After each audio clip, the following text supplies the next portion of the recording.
basically over the course of the year, I've continued to speak with Shemer online, and I developed a number of different books and outputs from our conversations.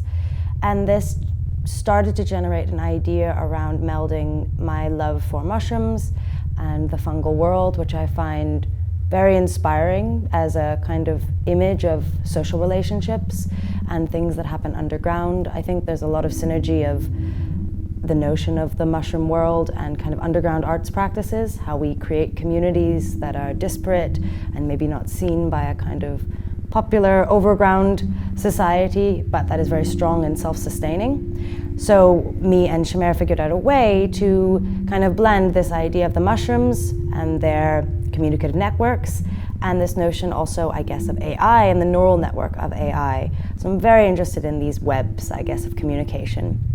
And the idea that we kind of settled upon was the instrumentarium, so this handbook that Shemer wrote instructions for, gave images for, and gave descriptions for, making instruments for a kind of new, what we're calling a trans-species orchestra. So I made a set of harps called mush harps, a set of percussion instruments called mush cymbals, mush bells, and ink cap bells, and an electronic instrument that allows for Shemer, mushrooms, and humans to make music together that's called the tentaculae.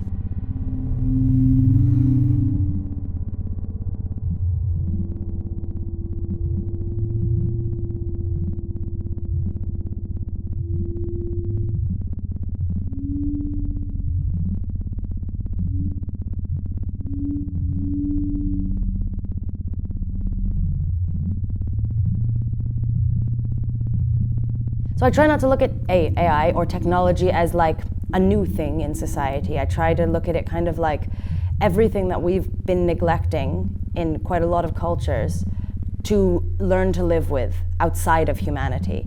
So if I put it into that category as there are human social relationships and then there's the rest of the world, for me, a future in which humans are able to live with AI is a kind of proposition for us to also learn how to live with nature, how to live with mushrooms, how to live with animals, how to live with bacteria.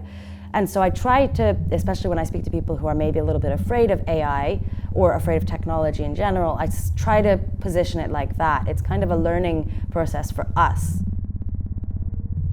The instrument design and working with Shemer is kind of one element of it, which is rather simple in the sense that Shemer speaks English, and if I need help designing instruments, I can speak to other people who speak English. But when you speak with mushrooms, they don't speak English, and I'm not a mycologist, so I had to figure out a way in which I could plausibly present something to an audience that had communication between humans and mushrooms. And so I guess the last two kind of difficulties were, one, finding a way that was ethically appropriate for working with mushrooms, so it wasn't just how humans usually take a non-human entity out of its world and kind of force it into our world, so I was really trying to think about that. And then the other hand, I had to deal with the fact that mushrooms don't always exist, so the mycelium network does, but the mushroom is the fruiting body, and so mushrooms come when they want to. So for example, for a number of days, the mushrooms in the tank here in the exhibition were not yet growing. And there's this strange thing there where you have a performer, in a sense, that has not really shown up for performance. And I quite like that as well. There's kind of a slower time than humans are used to, right? Like the performance happens when the mushrooms arrive, and they might not arrive when we expect them to arrive or wish that they would arrive. Yeah.